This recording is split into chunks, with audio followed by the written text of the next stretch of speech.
بسم اللہ الرحمن الرحیم. In the name of Allah, the Beneficent, the Merciful. شروع اللہ کے نام سے جو بڑا مہربان نہایت رحم والا ہے. الف لام را، یہ خدا کی کتاب اور قرآن روشن کی آیتیں ہیں. کسی وقت کافر لوگ آرزو کریں گے کہ اے کاش وہ مسلمان ہوتے. اے محمد صلی اللہ علیہ وآلہ وسلم، ان کو ان کے حال پر رہنے دو کہ کھا لیں اور فائدے اٹھا لیں، اور طول عمل ان کو دنیا میں مشغول کیے رہے. ان قریب ان کو اس کا انجام معلوم ہو جائے گا. اور ہم نے کوئی بستی ہلاک نہیں کی مگر اس کا وقت مرقوم و معین تھا. کوئی جماعت اپنی مدت وفات سے نہ آگے نکل سکتی ہے نہ پیچھے رہ سکتی ہے. اور کفار کہتے ہیں کہ اے شخص جس پر نصیحت کی کتاب نازل ہوئی ہے، تو دیوانہ ہے. اگر تو سچا ہے تو ہمارے پاس فرشتوں کو کیوں نہیں لے آتا؟ کہہ دو ہم فرشتوں کو نازل نہیں کیا کرتے مگر حق کے ساتھ، اور اس وقت ان کو مہلت نہیں ملتی. بے شک یہ کتاب نصیحت ہم ہی نے اتاری ہے اور ہم ہی اس کے نگہبان ہیں. اور ہم نے تم سے پہلے لوگوں میں بھی پیغمبر بھیجے تھے، اور ان کے پاس کوئی پیغمبر نہیں آتا تھا مگر وہ اس کے ساتھ استہزاء کرتے تھے. اس طرح ہم اس تکذیب و ضلال کو گناہ گاروں کے دلوں میں داخل کر دیتے ہیں، سو وہ اس پر ایمان نہیں لاتے، اور پہلوں کی روش بھی یہی رہی ہے. اور اگر ہم آسمان کا کوئی دروازہ ان پر کھول دیں اور وہ اس میں چڑھنے بھی لگے تو بھی یہی کہیں گے کہ ہماری آنکھیں مخمور ہو گئی ہیں، بلکہ ہم پر جادو کر دیا گیا ہے. اور ہم ہی نے آسمان میں برج بنائے اور دیکھنے والوں کے لیے اس کو سجا دیا، اور ہر شیطان راندہ درگاہ سے اسے محفوظ کر دیا.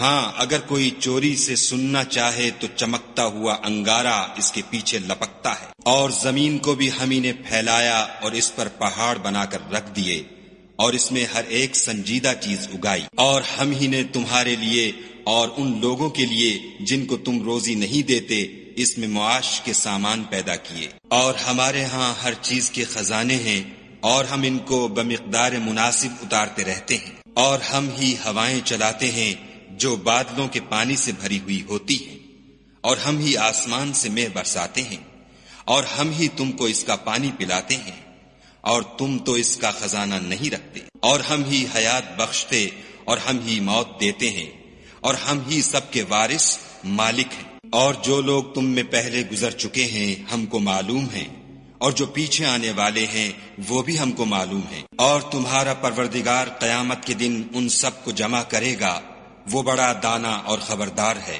اور ہم نے انسان کو کھنکھناتے سڑے ہوئے گارے سے پیدا کیا ہے، اور جنوں کو اس سے بھی پہلے بے دھوئیں کی آگ سے پیدا کیا تھا. اور جب تمہارے پروردگار نے فرشتوں سے فرمایا کہ میں کھنکھناتے سڑے ہوئے گارے سے ایک بشر بنانے والا ہوں، جب اس کو صورت انسانیہ میں درست کر لوں اور اس میں اپنی بے بہا چیز یعنی روح پھونک دوں تو اس کے آگے سجدے میں گر پڑنا. تو فرشتے تو سب کے سب سجدے میں گر پڑے مگر شیطان کہ اس نے سجدہ کرنے والوں کے ساتھ ہونے سے انکار کیا. خدا نے فرمایا کہ ابلیس تجھے کیا ہوا ہے کہ تو سجدہ کرنے والوں میں شامل نہ ہوا؟ اس نے کہا میں ایسا نہیں ہوں کہ انسان کو جس کو تو نے کھنکھناتے سڑے ہوئے گارے سے بنایا ہے سجدہ کروں. خدا نے فرمایا یہاں سے نکل جا، تو مردود ہے اور تجھ پر قیامت کے دن تک لعنت برسے گی. اس نے کہا کہ پروردگار مجھے اس دن تک مہلت دے جب لوگ مرنے کے بعد زندہ کیے جائیں گے. فرمایا کہ تجھے مہلت دی جاتی ہے وقت مقرر یعنی قیامت کے دن تک. اس نے کہا کہ پروردگار جیسا تو نے مجھے رستے سے الگ کیا ہے میں بھی زمین میں لوگوں کے لیے گناہوں کو آراستہ کر دکھاؤں گا اور سب کو بہکاؤں گا. ہاں ان میں جو تیرے مخلص بندے ہیں ان پر قابو چلنا مشکل ہے. خدا نے فرمایا کہ مجھ تک پہنچنے کا یہی سیدھا رستہ ہے. جو میرے مخلص بندے ہیں ان پر تجھے کچھ قدرت نہیں کہ ان کو گناہ میں ڈال سکے، ہاں بدراہوں میں سے جو تیرے پیچھے چل پڑے. اور ان سب کے وعدے کی جگہ جہنم ہے، اس کے 7 دروازے ہیں، ہر ایک دروازے کے لیے ان میں سے جماعتیں تقسیم کر دی گئی ہیں. جو متقی ہیں وہ باغوں اور چشموں میں ہوں گے. ان سے کہا جائے گا کہ ان میں سلامتی اور خاطر جمع سے داخل ہو جاؤ، اور ان کے دلوں میں جو کدورت ہوگی ان کو ہم نکال کر صاف کر دیں گے.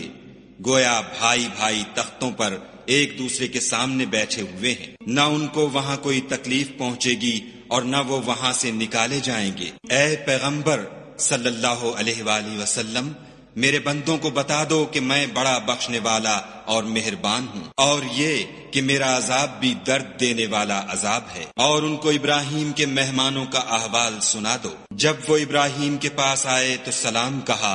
انہوں نے کہا کہ ہمیں تو تم سے ڈر لگتا ہے۔ انہوں نے کہا کہ ڈریے نہیں، ہم آپ کو ایک دانش مند لڑکے کی خوشخبری دیتے ہیں۔ وہ بولے کہ جب مجھے بڑھاپے نے آ پکڑا تو تم خوشخبری دینے لگے، اب کاہے کی خوشخبری دیتے ہو؟ انہوں نے کہا کہ ہم آپ کو سچی خوشخبری دیتے ہیں، آپ مایوس نہ ہوجیے۔ ابراہیم نے کہا کہ خدا کی رحمت سے میں مایوس کیوں ہونے لگا؟ اس سے مایوس ہونا گمراہوں کا کام ہے۔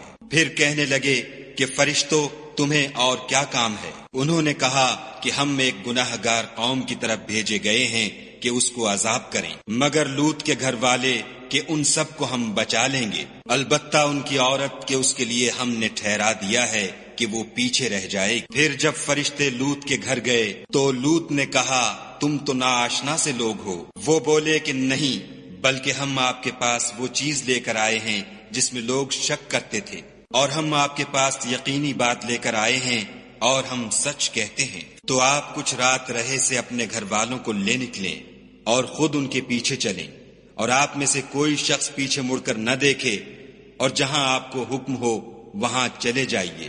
اور ہم نے لوط کی طرف وحی بھیجی کہ ان لوگوں کی جڑ صبح ہوتے ہوتے کاٹ دی جائے گی، اور اہل شہر لوط کے پاس خوش خوش دوڑے آئے۔ لوط نے کہا کہ یہ میرے مہمان ہیں، کہیں ان کے بارے میں مجھے رسوا نہ کرنا، اور خدا سے ڈرو اور میری بے آبروئی نہ کیجو۔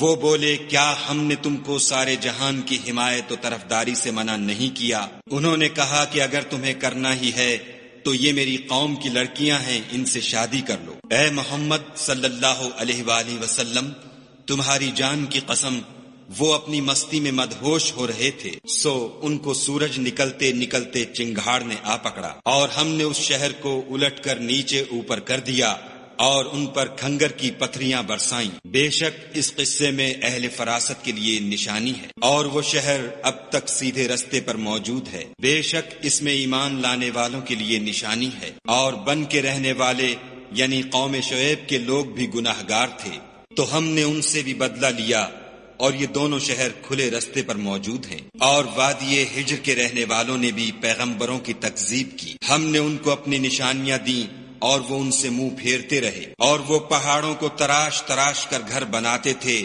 کہ امن و اطمینان سے رہیں گے، تو چیخ نے ان کو صبح ہوتے ہوتے آ پکڑا، اور جو کام وہ کرتے تھے وہ ان کے کچھ بھی کام نہ آئے۔ اور ہم نے آسمانوں اور زمین کو اور جو مخلوقات ان میں ہے اس کو تدبیر کے ساتھ پیدا کیا ہے، اور قیامت تو ضرور آ کر رہے گی، تو تم ان لوگوں سے اچھی طرح سے درگزر کرو۔ کچھ شک نہیں کہ تمہارا پروردگار ہی سب کچھ پیدا کرنے والا اور جاننے والا ہے۔ اور ہم نے تم کو 7 آیتیں جو نماز میں دہرا کر پڑھی جاتی ہیں، یعنی سورہ الحمد اور عظمت والا قرآن عطا فرمایا ہے، اور ہم نے کفار کی کئی جماعتوں کو جو فوائد دنیاوی سے متمتع کیا ہے، تم ان کی طرف رغبت سے آنکھ اٹھا کر نہ دیکھنا اور نہ ان کے حال پر تعسف کرنا، اور مومنوں سے خاطر اور تواضع سے پیش آنا، اور کہہ دو کہ میں تو اعلانیہ ڈر سنانے والا ہوں، اور ہم ان کفار پر اسی طرح عذاب نازل کریں گے جس طرح ان لوگوں پر نازل کیا